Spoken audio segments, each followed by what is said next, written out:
I'm gonna be honest, a kid that grew up on Disney is like I'm in Aladdin all of a sudden. It's cray.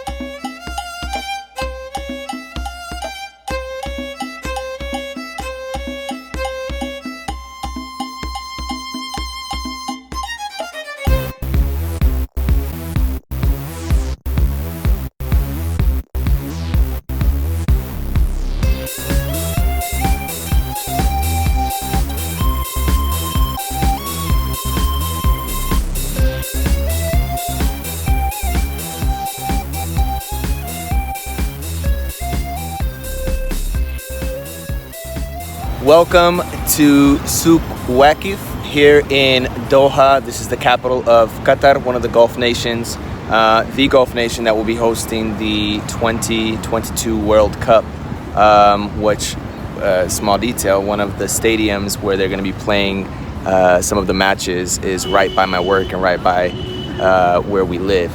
But I happen to be, like I said, at the Souq Waqif. This is Souq. From what I understand, my very elementary Arabic is that it means market. So this is, I just learned from a friend and colleague who spent time in Lebanon, but who's originally from Georgia. So from the south like myself, that Waqif means standing. So this was a standing market. And I'm gonna show you guys a little bit of the inside of it. Right now I'm outside on the kind of the plaza of it, at least that's what I call it. And there's a lot of stuff going on. People are generally socially distancing, but there's families, and you can tell this is a night culture, probably because of the heat. So people come out at night, relax. There's people just sitting, reading, hanging out, talking, or just relaxing, like this guy over here and myself, you know.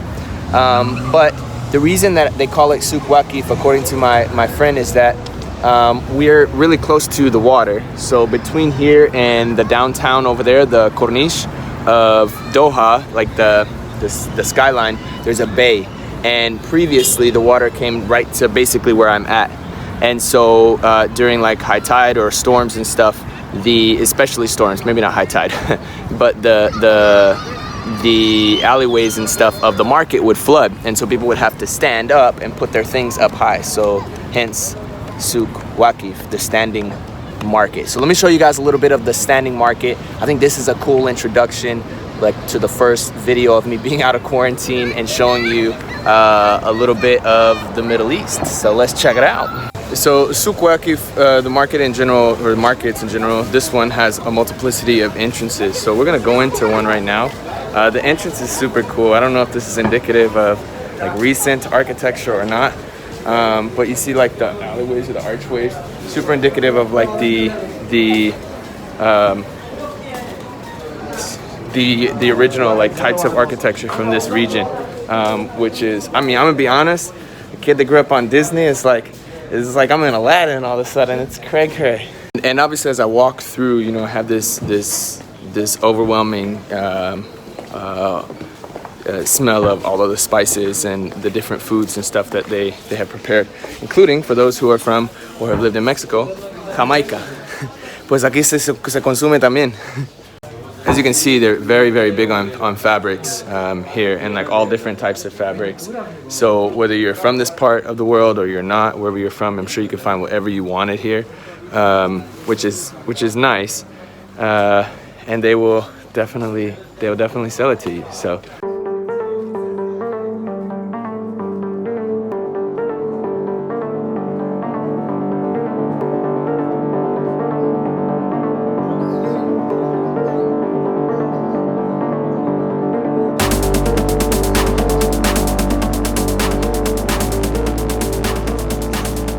So I actually stumbled upon this part of the market previously. It's all birds, like different types of birds and parrots and some stuff I've never seen. These obviously we have, but they had some like pink birds that I saw previously, and I'm a little hesitant to bring the kids here because I know they're gonna want birds to like bring to the house. I mean, I guess birds are, you know, less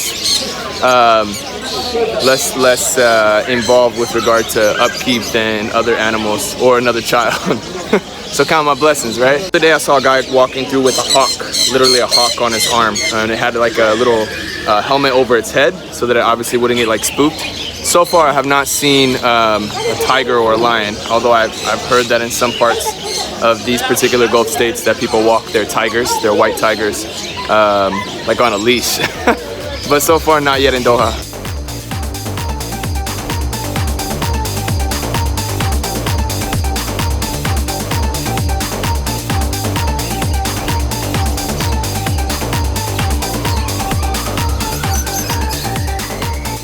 I know this sounds ridiculous, but I really feel like the Sultan's men are gonna jump out from one of these buildings and grab me or something. I don't know.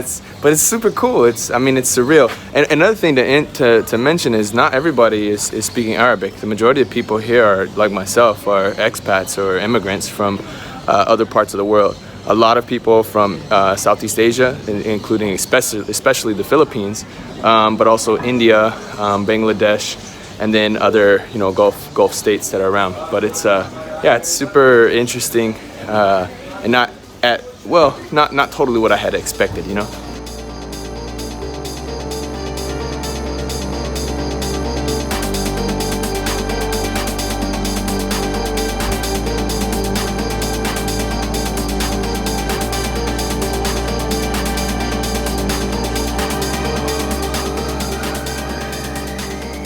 A couple of quick things to note. In Qatar, national pride is very big, and I think that goes for a few reasons. For those who don't know or may not know, Qatar was previously a British protectorate. Well, let's be honest, it was a colony, just like a lot of places in the world were colonized. But in the 70s, they basically peacefully got their independence. And in the 50s, just 20 years, ish before that, they had discovered vast oil reserves, which made this a very, very, potentially very wealthy nation, which happens to be per capita the most wealthy nation now in 2020 on the planet. Per capita income for the average Qatari person from here, national, makes around $125,000 a year. That's the average. And to give you an idea, in America, for like a family of four, I think it's 60,000 US dollars. So over double what it is. Anyway, my point is, so there's this national pride, which is why you have Qatar wanting to and successfully vying for being the sole host of the 2022 World Cup. You also see these faces that look, I'll be honest, if you're coming from the West, you might be a little turned off by that. The iconic face of the Emir or the King, who is the son of the current living Emir, but he's the one that's acting head of government here.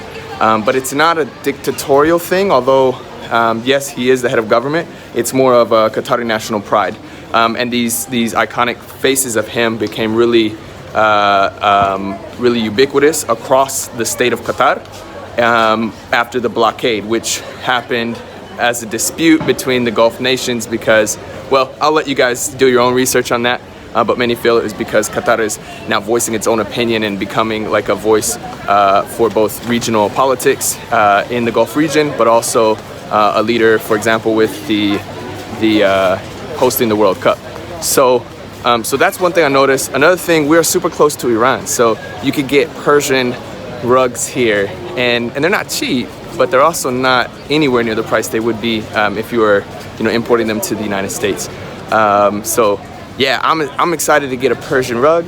I'm hoping that Mika lets me spend that money. So obviously with, the discovery of the vast oil reserves and the restructuring of economic input and outputs here in the Gulf region, you probably wouldn't know because it's all so advanced and infrastructure is so well done here, and it's continuing to happen. But this is more of an explanation, or not explanation, but a visualization or illustration of what some of the original infrastructure might have looked like here. This is there's a car here, so this is 50s, 60s, you can tell, before people were balling and living in $3 million villas, But yeah, there's some cool historical photos that I'm seeing here of some of the mosques that kind of peppered this area for the Bedouin peoples. So.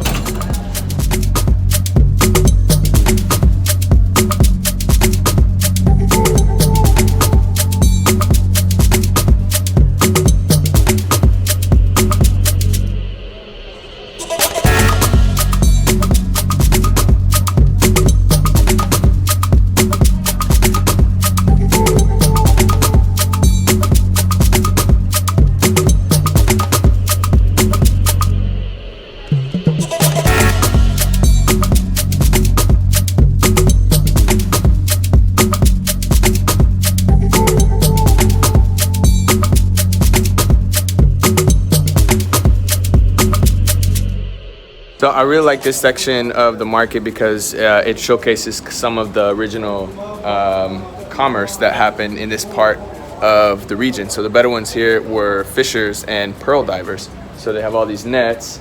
And again, we're right here on the Gulf. And so literally like from where I stand, like 100 meters that way is the ocean. But super cool to see this and to see some of these historical photos of the people here.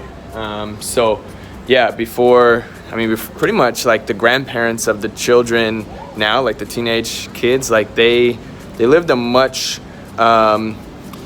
more challenging, economically speaking, type of life, and probably, you know, physically speaking too. You know, no air conditioning and things like that.